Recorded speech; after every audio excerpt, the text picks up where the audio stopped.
Welcome to the Draft Board Hockey Show, episode 17. I'm Mark and my co-host Linc from New Wave Hockey. What's going on, buddy? Not much. The NHL playoffs are set. I'm super excited. Ivan Demidov, I think he's officially played a game now, which was really exciting to see. You know what? Yeah, we got to congratulate the Montreal Canadiens. We're recording this on Thursday, so they just made the playoffs last night, and right down to the last game. And you just mentioned Demigod, his first game. Man, did he look good. Like that, he just stepped into the NHL and said, yeah, you know what, I can do this game, no problem. Yeah, very solid. He looked really impressive on offense. There was there was one goal that he didn't look that particularly great on for the Blackhawks, but hey, that's not what he's there for. He's there to produce points, and right now he's a point per game player, so Montreal should be happy with their 2 points in 2 games. Hey, I would have loved to have seen Columbus do it. They had a great story, obviously. But again, props to the Montreal Canadiens. Yeah, you know what? And the thing with talking about Demidov there, how he slipped to number 5, and it's the talk on Twitter or X right now. People are like, how does this guy slip to? You saw the talent. I don't understand.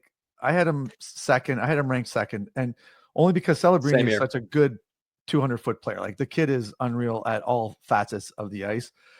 But in terms of purely offensive upside, Demidov was the guy of that draft, and he's proven it. And his skating, the way his edge work. Oh, you know what? Yeah, that's a Montreal must have just been especially because they passed on Michkov the year before. And I'm thinking, can't make that mistake twice. We're taking a shot at Demidov at 5, and it's unreal. I feel like, again, because the Canadiens got Demidov, no one's really talking about Michkov anymore, which hurts my heart. But Michkov is already admittedly third in my Calder votings because, as we said, Celebrini has been a tremendous prospect, but neither of the two have been the best rookie in my opinion. That goes to Lane Hutson. Oh, another half. 60 assists is bonkers, especially as a rookie defenseman. Sicko. It's crazy. I think I went to Montreal. I think we talked about that last episode when I went to Montreal and went to a Boston and Philly game, and I met Lane Hutson after the game. And like I said, just looks like a little kid. But when you see him on the ice, it's like, oh my God, how does he do the things he's you know what? Him and Demidov on the same ice together is going to be a lot of fun to watch. Those two, the way they zip around. Woo! Oh yeah. Unreal. Yeah. So yeah. And then, there's the CHL playoffs are in full effect. And one of the players I want to mention who's having himself a really good playoff run, and that's Caleb Desnoyers. He just got 3 points last night. He is just a man on a mission. Ben Kindle had a big goal last night too. So you know what? There's a couple players that are kind of stepping up. My Spits are winning. They're 3-1 against Kitchener right now. So hopefully moving on to the next series. I'd like to see that. They play tonight. I'll be going to that game. And actually no, I won't. Yeah, tonight's game 5. Yeah, so I'll be going to the game tonight. Yeah, so going to that game tonight. So that's gonna be a lot of fun. But a lot of playoff hockey. And then the boys in your gardens, Frondell and Eklund, absolutely having themselves little Allsvenskan. Having fun in the Allsvenskan right now. So, just lots of. And then the U18s are coming up. USA just lost to Norway in a prelim. Woo. That hurts my heart too. Not great. Gotta love to see the boys from your gardens performing the way they are. Obviously, the Allsvenskan playoffs are super electric every year. Last year, Michael Brunsick-Nygaard was such an integral part to Mora last year. Loved watching him play, and now I'm similarly having a good time watching them play. One player that you didn't mention for the CHL playoffs who is absolutely on fire right now. Did you see Gavin McKenna's goal? I know he's a year away. He's a 2026er, yeah, but the old Michigan. Not only the Michigan. Did you see his little stop and drag goal? Oh my goodness! That if we could put that in post. Have been one of the nicest dekes I've ever seen in my life in terms of hockey. That was something to be admired. Actually, you know what? Yeah. Can you find it? Share that right now. Let's get this up. Link, we got to show the people. I have to. I'm sorry. If you're living under a rock and if you're a hockey fan and you haven't seen this, well, be prepared because it is unreal. All right, watch this, people. So he's got the puck right here. Watch this little. that poor, Oh that poor my defenseman. goodness. That poor Can defenseman. that is just It- it's beyond Standing belief. ovation. Standing ovation. Yes. You know Standing what? ovation. Let's see that It's again. Are they going to show it in slow motion here, oh Link? yeah, they're gonna show it in slow motion. I think the only comparison for this goal that I've like seen like be relevant, it's like a juke from a running back. I have never seen someone stop and start with just that much grace and motion. Oh, That's Lucas Dragicevic too, who has really solid edge work too. That is yeah. a tough guy to deke out, and McKenna does it like it's absolutely nothing. He didn't Oh my goodness! break his ankles, but like, yeah, that was to stay with him on like that was, oh my Lord, that was unreal. I mean, yeah. So We can't get into it enough. you It know was what? We incredible. can't wait until the 2026 draft because it's not only him in the draft, and we'll get into that later. We're not gonna do any spoilers right now, but you know, everyone, the big talk about McKenna, and obviously he is the front runner for first overall. However, this is a very deep class, the 2026 class, and we'll talk about those players later on. There's some Swedes, there's others. Whoa, Loads of okay, sweets. yeah. So let's talk about the other thing, though, that came out recently, and that is NHL Central Scouting's final list. And so here we have the North American skaters, and this is a nice link that Linc showed us. So it has the midterm rank and then the final rank. So obviously Matthew Schaefer still stays at number 1. Michael Misa climbs 1 spot. I think that was granted. Hagens drops 1. The big riser right here at number 4, Jake O'Brien, 8th on the midterm ranking, and now is at number 4. And you know what? I mean, you can't argue the fact that, like, so listen, Jake O'Brien is one of those super cerebral playmakers that would fit any team really well, especially if you have a half decent goal scorer. So, like, say, you know, you got a Mishkov. Could you imagine him and Mishkov together, like that power play? And there's a few teams that could definitely benefit from Jake O'Brien. Fourth in terms of North American skaters. I mean, I could see it. You know, he typically It's a little falls tough near for the. me. What's that? It's a little tough for me to just personally, because kind of like with how his skate, I feel like his skating kind of holds him back compared to Denoyer and even guys like Martone. I would have Martone ahead of him as well. But hey, they like their guys. It's clearly it's clear that there's a statement there that these scouts are trying to make. Is that the way that it's going to go on draft day? No, I think that again, a lot of people are too contentious, and it's going to be another wild card that we can see it for. But Jake O'Brien, I mean, hey, look, if you don't have him in your top 10 now, I mean, here's your chance. Like this guy's shown enough to warrant himself a top 4 ranking, and at least in North American skate, like among North American skaters, he's looked great. And I have him in my top 10. I know you have him in yours, so Yeah, we'll I've see. had him in for a little bit, but okay. So let's move on here. So we got the European skaters now, and Frondel has climbed up the rankings. Maybe that edges you a little bit there, Mr. Linc. Victor Eklund 2. We'll see. Look who's at number 3, Milton Gastrin. I'll let you pump his tires there. Who's that? Yeah. Who's that? Who's that? Huh? Woo-hoo! Yes. I'm really happy to see Milton as high as he is. Obviously, he was number 4 in the midterms. Having him at number 3 and having he had a great end to the season, and he was playing up in the SHL. He's been killing it in the J20 playoffs. This guy is super, super solid, and people are going to see what he's all about in the U18s. Just keep watching Milton. He's going to be rising. I think he's making a really good case for a top 20 spot on a lot of people's lists. He has for me. So we'll see. We'll see. You mentioned U18s. We didn't talk about that we talked about it briefly, but yeah, the U18s, that's going to be a big, people don't realize the U18 is a big showcase for some of these players to kind of, you know, give that extra little push for, you know, rankings and stuff like that. So that is coming up actually this week or next week. And that's going to be a lot of fun to watch. I love the U18s. It's we're going to be missing a few players because they'll be in, you know, CHL playoffs and maybe even the Allsvenskan. So we're going to see how that goes. But if some of these players can come over and be in the U18s, like Misa, there's still talk about potentially him showing up. I haven't heard much about Schaefer in the U18s, so we'll see what happens there. I think it's unlikely. I think the fact that is Erie still in the playoffs? Erie is still in the playoffs, correct? Yeah, but they're going to get knocked out. Yeah, who are they playing this round? London. Yeah. I mean, hey, look. The fact that Matthew Schaefer is the top of the North American skaters among Central Scouting, he's done enough for his case, I believe. And he doesn't need to do anything right now to kind of potentially mess it up. Again, there's the combine, don't worry. There will be, I guess, other ways that he can show his skills. But at this point, I think he's done enough to at least warrant himself a top 2 pick, if not the first overall selection. So yeah, and I think like you said, he's among the rankings. He's almost like the top in all rankings right now. So and I mean, with the exception of you, who has Misa over him. It's not this. I don't think it's just me. Like there's a couple people out there who have Misa. But again, no, they're 1 and 2 on everyone's list. I don't fault anybody who has Schaefer ahead of Misa. I don't fault you anymore.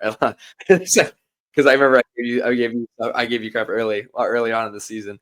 But Schaefer has done a tremendous job this year. Misa's done a tremendous job this year. I think the margin is razor thin between them, and they're really a tier above everyone else in this draft class. It's very clear. Well, I think that, like you said, say Chicago lands the first overall pick, there's a good case for them to take Misa over Schaefer because their defense is not bad and they're young. Like I think the last game there, I think it was against Montreal. Like almost the entire blue line was under 23 years of age, which is unreal. So defensively, they're pretty much set. I mean, you could add Schaefer and be like, wow, this is a stacked D. However, Bedard needs some help up front. Although, Moore and Nazar, they're some of these younger guys are Nazar looks really good. Nazar really looks good. Yeah. So, I mean, I think that, but add Misa to that mix. Woo. That'd be a lot of fun to watch. Let me tell you, that's a fast team right there. Yeah, I mean, talk about having a lot of centers. I mean, you can never have too many centers. You can never have too many good two-way centers, which I think is a good segue to our player that we're going to be discussing in this video, Brady Martin. That is Mr. Oh my bad, I spoiled for you. That's okay. Brady Martin from the Soo Greyhounds, yes, and wanted to bring this up first. So Brady Martin, we've talked about him before a little bit, but I want to show his stats first and foremost. We always do that. Yeah, so this season in the Sioux, 72 points in 57 games, 33 goals, 39 assists, so a little good mix there. He's 6 feet, 180 pounds-ish, so decent size already for a centerman. And he's the assistant captain. I wanted to mention he's the assistant captain for the Sioux. I'm going to quickly chime in before you play some clips because it's going to become obvious for the people there. I don't believe that he's 6 foot. I think he's a little bit taller because he plays big. He plays mean. So I guess you'll probably have a couple clips of that. I do. He is one of the meaner, and I got some pretty funny clips. Let me show you the first one. I've showed this in our mock rankings, and this kind of embodies what Brady Martin brings to the table. So here he is. He is a hound, and he plays for the Greyhounds. He is a hound on the puck. So he gets a shot on net here. Now watch this. This is him coming in, runs this guy. Like when he hits, he's trying to put you through the boards. Again, another one where he runs the guy, knocks him over. And guess what? He's in front of the net all alone and he tips one in. All because he was smashing bodies. And see, the guy was just getting up there, his coverage, because he was smashing bodies. And that is Brady Martin. Now, wait. I got one more before we talk about Brady Martin because I just want to show this. Check this one out right here. All right, this one here, he's going to walk in. He's going to take a shot, a little deflection. He gets a rebound. And watch when he does. He's a little agitator too, eh? People say that Martone's a little agitator. Well, I'm going to say that Brady Martin might be just a little bit more. Now watch, he just scored. And then he throws this guy against the boards. Oh, he's hilarious. He cracks me up. I love players that just play angry and just try to make, excuse my language, just piss you off on the ice. Because I think just having that little mean streak in your game is something that is wonderful. And that's something that I've been looking from guy like Porter Martone all season. And Brady Martin has had it. He's a mean player. He is somebody that one of the most telling rankings from the draft combine is when the NHL prospects are supposed to rank players by a certain category. And I always pay attention to who everyone says is the hardest player to play against. I guarantee you, it'll be Brady Martin or Kayshawn Aitchison. And Brady Martin is a really strong case. He is a mean player. He will run you through the boards. But to add to that, he can score. He can pass. I'm a huge fan of Brady Martin. And you'll see, he's been brought up significantly in my rankings, which are coming out soon. I'm sorry. It's tough to do 100 prospects in April. You're a busy guy. I get it. Listen, but Brady Martin, he's got that dog. He's got that dog in him. Yes. And he's not afraid to crash in those dirty areas and along the wall in front of the net. He's got that physicality. He's got that mean, like I said, when he hits, like he's not just bumping you. Like he's trying to put you through the boards almost every time. He is a wild man on the ice. Now, in terms, you said, of shooting, watch this clip. This is end of the season. So this is him picking up the puck. Watch Look at that speed. Look at that speed. Boom. Did you wait until you see the replay? And then he snows the ref. Watch this. Look at this. And he snows the ref. Just watch it. You'll see the goalie. The goalie doesn't even flinch. It goes right over his shoulder. Look at it. Wow. He's like, where'd that go? Yeah, it's in the net. Again, another thing that I really see sticking out in that clip is just the speed that he generates to get around the guy. And one of my criticisms has been like when he's driving in the zone entry, he is at one speed and he'll go and he'll cut around. He's not a guy who has like cut through the middle, but he does play very in the middle, but like not on zone entries. He's powerful and he's got some great skating. He's going to be able to utilize it. I'm someone who's not worried at all about how he's going to play in the NHL. Like I think there's absolutely a player there. He really has showed off a lot of upside. And I think, like, again, there's going to be someone who could fall in love with him in this draft. I really do believe it. Yeah. And he's a younger one. He's March 07. So he just turned 18. And the other thing with him is that he's got, like you said, he's got that dog in him, but he also has a good defensive role as well. And so, on the Soo, the assistant captain, and like you said, when he works, he's working out there and he's back checking, he's helping down low in the defensive zone. He's got all those attributes that you can totally see as an NHL player. I'd call him like a middle six type player, really good second, third line kind of guy. I don't see that first line upside, but he's, you can't discount the work ethic, the, kind of like that Mike Richards kind of player. You know what I mean? Just buzzing around, hitting and everything. And you love those kind of players. There's a certain need that he fills on every single NHL lineup. And again, that second line center is crucial. I would say, like, again, first line center and like a really good goalie and a number 1D. Those are your top three positions that you want to see. Second line center is not too far off. That foundation after your first line center is very crucial. And looking at somebody like Brady Martin, it's hard not to compare him to guys like Ryan O'Reilly a little bit, Troy Terry a little bit, guys with a mean streak, guys who are big, guys who will throw the body around, but are offensively talented in their own right as well. Also with his defensive game, you love when forwards can make it difficult on their opposing defensemen. He makes it a nightmare to try to retrieve pucks and transition the puck when you're a defenseman. He makes that into a full-time job in the OHL. And that's something that I absolutely want on my team. I mean, look at what he does. Yeah. And the thing is, like you said earlier, he does have upside, which because a lot of players who are kind of physical and cause problems in the ozone, most of the time they don't really have that offensive upside. They're just buzzing around hitting bodies, but he has a shot and he's got some decent passing abilities. On a better team, you'd like to see like what his points would be on a better team, but nevertheless, he's fun to watch. And that's our take on Brady Martin. And where was he on the lake? Let's go look at. I have it pulled up. Okay, there you go. So Brady Martin's he climbed. He was at 17 at the mid and 11 at the final ranking. So there you go. You gotta love it. I certainly do. I really do love it. That's, again, one of my favorite players. So it's great to see him get his recognition. We'll see where he finishes, like, kind of in terms of where he gets drafted.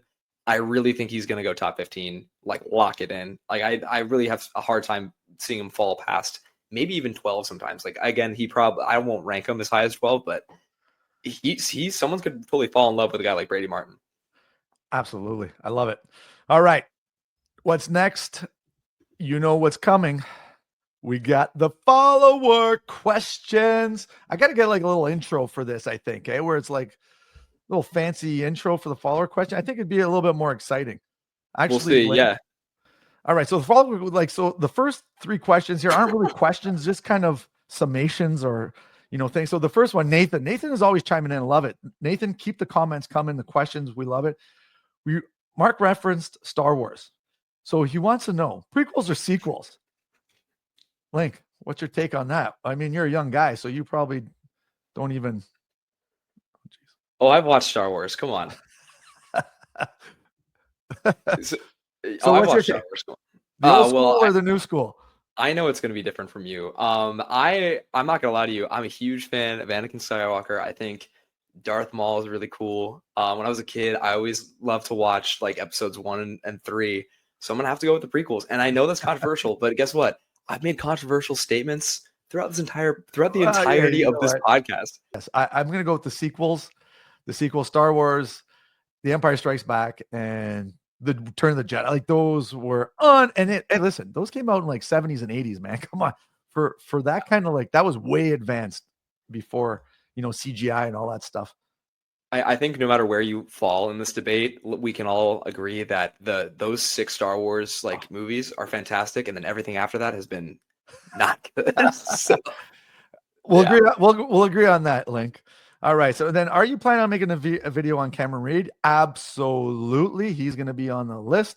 And then here it says Yzerman is taking Lakovic. I predicted Detroit taking Casper, Danielson, and missed on Honzik and Bransack Nygaard. However, Lakovic and Raymond as a duo would not be bad. I don't know if he's going to slip that far, but so in terms of what do they need? What could they get? There's a couple of guys who I think are very Stevie picks. One of them again is one of the guys that we talked about today, Brady Martin. Yeah. But if they go with forward again, which is something I don't really think they're going to do, I think again they've drafted well defensively, but they've gone forward for the last few seasons. That's what they've prioritized. I think a guy that I really think Stevie Y could fall in love with is a right-hand shot like Logan Hensler or just a physical freak like Kayshawn Aitchison. Those are 2 guys that I've had him on kind of my Stevie watch for a little bit. I love to see where Yzerman goes. It's really I predicted that he was going to draft Bransack Nygaard last year, so I wasn't on the money for that. But that was pretty easy. It was pretty obvious. But I think if he goes defenseman, Hensler or Aitchison would be on his radar. I think Hensler would be a good pick, and especially because he played in the NTDP. And Yzerman I've seen him at the in Plymouth at the games, so he's there actually, frequently actually. So I could see Hensler being one. Aitchison's a good call too because of the physicality and whatnot. But yeah, I mean either way you can't go wrong. But hey, we'll find out when the draft day comes because you never know with the draft, man. It's wild. All right, so now we have a Boston fan pipe dream, but I'd love for Boston to make some draft day trades to get another first round pick, potentially in the top 5, kickstart the rebuild. So they go with like Hagens and Martone.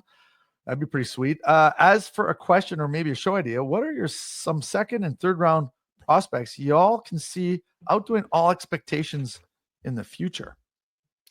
I can chime in on the second one, but I guess we can talk about the Boston little debacle at the front. I don't think it's too far-fetched for a team to trade up to get a second pick in the top 5. And the reason why is risk reward. I think if a team feels like they're close to the end of the rebuild, they could trade significant draft capital, maybe a pick next year to get into that top 5, because I think it would be foolish because of, again, how deep the draft is next year. But is it a possibility? Potentially. I don't see it happening, especially with Boston. I don't think there's going to be a lot of teams lining up to trade. All right, there might be trade up with Sweeney after Sweeney's been so generous this year. So we'll see. I really don't think that. I don't think this year of all years. I think the last time we saw it was when Ottawa had San Jose's pick, and it was the 2020 draft, and they got Sanderson and Stutzla, which Yeah. has turned Ooh. out great for them. Oh, Oh yeah, that was a pretty sweet pickup there. Now, second and third round, I have a you couple. go I a have a little couple. deeper. You typically go a little deeper Yeah, in terms of and anyone that stands out there. I mean, there's a few players that potentially could yeah. fall in the second round, like Jacob Izwazniak, I think. See how he does U18. Simon Wang's another one I think will drop into the second or third round. He's a tough guy to really project because Yeah, everyone that I talked to has either said that this guy's a first rounder or this guy shouldn't be drafted, I know. and there's no in between. There really isn't. I'm like, I think he's somewhere in the middle. I think he's someone with fantastic skating, obviously the size, but he needs to be taught defense. He's a project. I mean, he is a project through and through. Is he a project that you can get something out of? Absolutely, but I think you first and foremost you have to be ready for what you're getting with when you draft him. In terms of like giving you second round picks that I think could outperform their draft stock, again, Carter Amico, I've talked about him all year. I've talked about it all year. That's your boy, Carter Miko. I really do think that he should be a first rounder. He is somebody who fell victim to a bad leg injury this year. Another defenseman that I like is the Russian Maxim Agafonov from Ufa, and I think he's been a really solid two-way defenseman, very mobile as well. Shane Van Sagi is a name. He occasionally appears in the second round. I think he totally will outperform draft expectations. And I think two more names that I can say without this getting too long. Two college players. Sasha Boumedian has looked really good as of Actually, late. he was pretty high on the North American skaters. Yeah, he's climbed back in. He's climbed back in, but I haven't seen him on a lot of people's lists, so we'll see. And I will say this again because I went back and I watched him because again I'm writing for my video right now, but I really think a guy like Will Horkoff is gonna really surprise a couple people in. I was gonna say Will Horkoff too. Yeah, yeah, I really do like Will Horkoff. So I keep that in mind. I think those are guys that will outperform draft expectation. I'm looking to see if there's anybody else I would want to mention, but I don't know. So we'll see. Well, the next couple questions. Actually, if we go down as a Stars fan, I was wondering who are some of y'all mid-round guys, as we don't have our first. High Linc, so that's a buddy of yours, right? Yeah, he's somebody. Zach is a guy I've been on his podcast once before. Nice. He does twigs and rigs with his buddy Jacob. Mid-round guys, again, we just talked about it. If we really want to go in the mid-round, I think I'll give one third rounder that has been getting a lot of attention lately. Vaslav Nestrasil from Muskegon. He's been playing. Yes. He's been playing with Ryabkin. He's been playing with Tynan Lawrence of next year. He's big, and that's the draw. But there's a lot of work that you need to do there. So he's climbed up in a few rankings where, like, I think the elite prospects have him as a first rounder now. That's bold. That's what it's a little bold. It's a little bold for my cornflakes, but I've seen him live with Ryabkin, and yeah, you know what, he's a little bit he's got some development to do as well, and I think he's committed to he just committed UMass 2026, 2027 though. He's got one more year of junior, and then so that I think that was good to play that extra year of junior and then go to UMass. I think that's gonna help his development out. And then the last one, you ever see a potential fourth line speedy forward that can kill penalties? And this is for the Anaheim Ducks. I gotta say I love this because I am someone who will quietly follow like a team like the Ducks, because obviously I've said this a lot of times. My favorite player in the NHL right now is Trevor Zegras, and I would say again, there's a couple people that you can immediately point at in the first round. Obviously, there are a couple very high energy players. I think Cole Retchney is, despite his skating inefficiencies, very high energy. I think he has a very high compete. He outperforms some of his lackluster skating with a little bit of scoring upside. I think that's something that the Ducks, but a lot of other teams could be very interested in. There's not really like a Sam O'Reilly type, which would be perfect. But I think one more person, maybe David Lewandowski, who's playing for Saskatoon right now. Very high energy, bigger player, throws the body around, very high complete player. And I think those are things that people are looking for now, especially. Yeah, so he was asking for a fourth line. It's hard to determine a Fourth fourth liner. liners. Like you say, you're talking. Cole Reshny is potential first rounder. You know what I mean? So I don't Oh, fourth rounder or fourth liner? I liner. didn't know. Oh yeah, fourth line speedy forward. Those are. It's deep. It's You, deep. you got to Arvin go. You got Dry? to go No. pretty deep. I mean, you know what? I think in this draft, it's not as strong as a draft as it has been in years past. And even talking to some people in a person in NHL will say that they said that this is kind of a weaker class draft. I mean, there are some high end, but then the drop off is pretty low after that. So I think that in terms of fourth liners, hard to say who's going to end up a fourth liner, who's going to end up and a lot I of think it's times. hard to. Yeah, I think it's hard to project. Sorry to interrupt you, but I No, think it's no. hard to project somebody high without just being like, you want to see them play games, you want to see what their ceiling is, and you'll always project someone as a ceiling of like a third liner, maybe a fourth line. It's so hard to do that because like if Yeah, he's a and fourth liner, it's just some of these players that get drafted in the first round could even end up being third, fourth liners, bottom six players, right? So I mean, when for the NHL, they draft them in the first round. They're hoping that they're kind of top six, middle six kind of guys, but some of them will drop down and pull, like you said, that Cole Reshny. I mean, he's got that scoring touch, but he's got that dog in him. So he might be that guy that falls to a bottom six type player if he doesn't, pan out in the top six. So, I mean, yeah, that's a hard one. We'd have to do a little bit more research, I think, for that one. that's But a bit of a fastball. I think that's above our pay grade. So actually, you know what? Another thing I want to mention is Corey Pronman he just released his recent right. rankings, and there's a couple guys that were questionable on Hold his on, too. I'll quickly pull that up. Okay, let's see. Yeah, so let's look at Corey Pronman. We didn't mention this earlier, so let's take a look at this. So he's got Schaefer, Misa, and then Caleb at 3, Hagen's 4. Yeah, that's a Porter Martone 5, Rondell 6, Jacob Bryan 7. So Victor Eklund's, you know what? And then Nesbitt, he's got pretty high too. 12 is kind of high on the Nesbitt train, but And this one was kind of the biggest one for me. Ravensburgen at 16. Ravensburgen is 16, really ahead of kind of everything else. Not a lot of other big surprises, I guess. Prokhorov, but that's a guy that the Bunker Boys really really love. They always talk about him. Yeah. So yeah, he's high up on my list, but not that high. Yeah. But it makes sense. The controversial ones are obviously like Nesbitt as high as he is, Ravensburg as high as he is, flipping Hagens and Denoyer. But hey, everyone has their opinion. Well, like you said, you never know who's, especially after the lottery, you're going to see who drafts and where they're going to be positioned. And I think that, but I mean, I've seen Hagens drop into the 5-6 range in other rankings too. So heart, that breaks your heart, doesn't it, Linc? It breaks your. Listen, I'm not that low on Hagens, so I'll give you that. I know you're a little bit higher on Hagens, but yeah. We'll see. I've had I'll keep my thoughts. I'll keep my thoughts to my own video, so it's all good.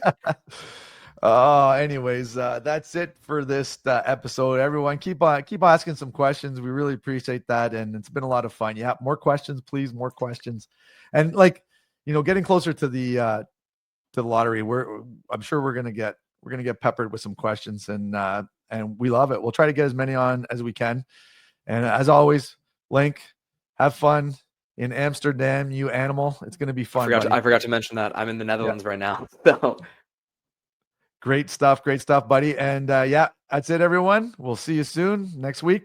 And that's it for today. Cheers.